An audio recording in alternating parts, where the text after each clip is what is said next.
Studios. Joining us now, Michael Knowles, host of the Michael Knowles Show. Good morning, Michael. Thanks for joining us on MidDays.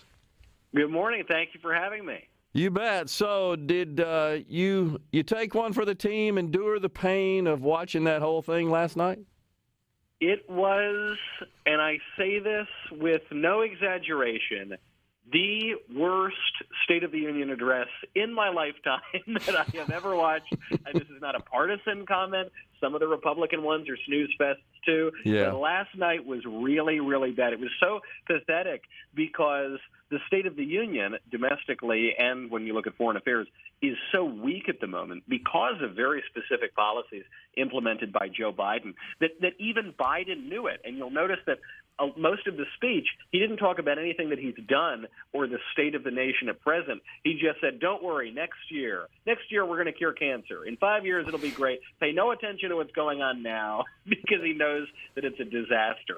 Yeah, I noticed that. What was weird to me is that, it had leaked that in the wake of the invasion in Ukraine, that the speechwriters tore up the old speech and drafted a new one. But it sounded to me like they just kind of tried to piece them together and stuck the talking points and the just the part of the speech with respect to Ukraine at the top of the address. Right. And then he just pivoted immediately to the Trump tax cuts. That just was weird to me. Right. He opened up for the first 15 or 20 minutes. I'm not sure that he ever even mentioned America. I was calling it the State of the Putin address. And unfortunately, he didn't even mention anything constructive there.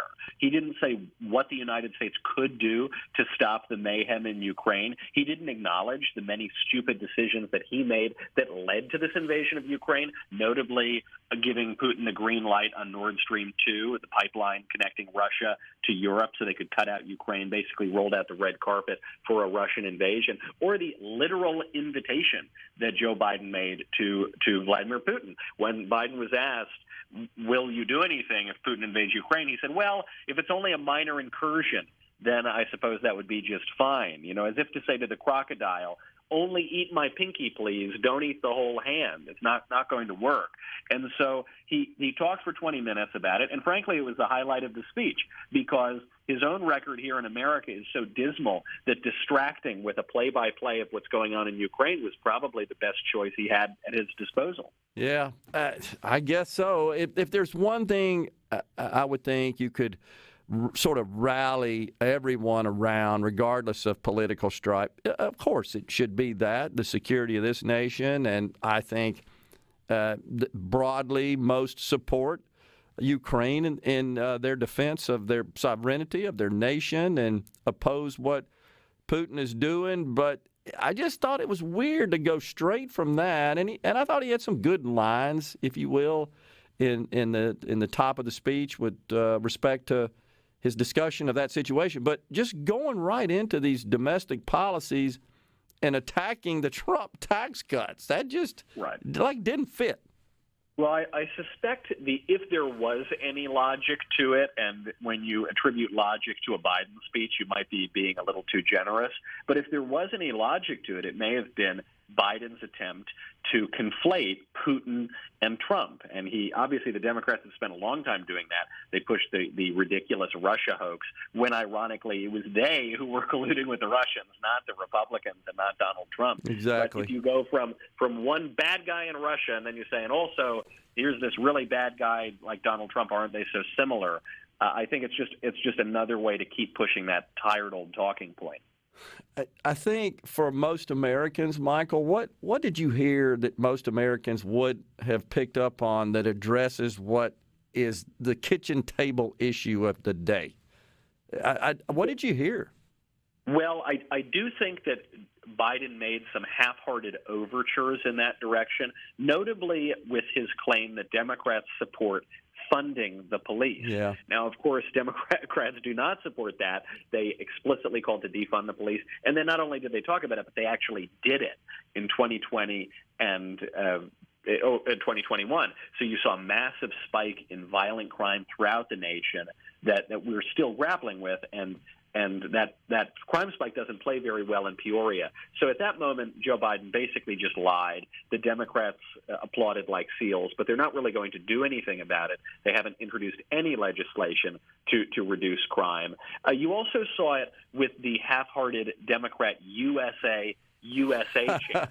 Yeah. It was so sad. It was as though they were doing their best impression of a Republican, and it just didn't work. These are the same people who tell you every day that America's evil, racist, rotten, founding. They're protesting the flag, and so I thought that didn't work. And beyond that, it was just more and more radicalism. I thought that the most radical moment of the speech that no one is really talking about was when Joe Biden endorsed a codification of Roe v. Wade in law. Yep. So a national law saying that people have the right to kill babies no matter what the state law says. And he used the most ghoulish euphemism I think I've ever heard. He referred to abortion as maternal health care. The left always uses euphemisms for abortion because they don't want to admit what it really is, which is killing babies. So they'll say, women's health care or reproductive rights or whatever. But what's so crazy about this one is all the other euphemisms deny that the baby is a baby. This one, they're calling it maternal. So they're admitting it's a mommy who's doing this. Yeah. I thought it was truly an acceleration of their radicalism there. I do not think that speech played very well. I don't think it moved the needle for Joe Biden at all. Well, couldn't you get canceled for suggesting that only a mother, a female, could have a baby? I mean, I didn't think you could do that anymore. Yeah, that's right. He wasn't woke enough. Golly.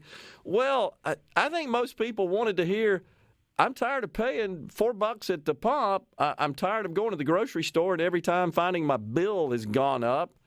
I think people wanted to hear, how are we going to address that? I just didn't hear it. What I heard was, the best way we can address this situation of rising gas prices is to buy an electric vehicle. Here's some tax credits to go do that, and by the way, here's some tax credits to go put some more caulk around your windows. They're like, really? It sounded like a Barack Obama redo of the Right. Cash for Caulkers deal.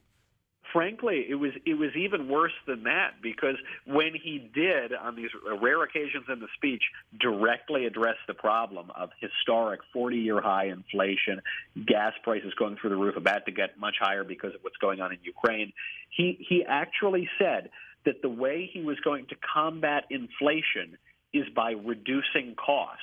Yes. Which is the most empty, vapid statement I've ever. It's literally, he's saying, we're going to reduce costs by reducing costs. You say, well, that sounds great, Buster, but I think you got to be a little more specific than that. And of course, he can't be, because he doesn't actually have a policy. Exactly. What is the other thing he said, Michael? Kind of imploring companies to raise their wages instead of their costs or something to that effect. And what I heard was just more of, we believe we could manage this $19 trillion economy better than can the markets. That was what I heard from all of the domestic policy. We're going to do that by taking from this group and giving it to that group and limiting this and putting in these price controls. I mean, it sounded like he was suggesting price and wage controls. Well, it expressed such incredible economic ignorance, because even in that part you just cited, when he said that he doesn't think that the company should raise their costs, they've got to raise their wages. It's as though he doesn't understand that wages are a cost. Economics 101, businesses have labor costs and capital costs. When you raise those costs, that is going to be passed down to the consumer. It was just as feckless as when he's talking about Putin and Ukraine, and he says, we're issuing very strong sanctions on Ukraine, on Putin, except for on the energy industry. On oil. You say, well, Russia's entire economy is propped up by oil. Unbelievable. 40% of their federal government revenues come from the sale of state-owned oil, yet we excluded that as part of the sanctioning package. It makes no sense. The other thing that caught my attention, got just a couple of seconds here, is he implored Americans to buy American, except for American oil.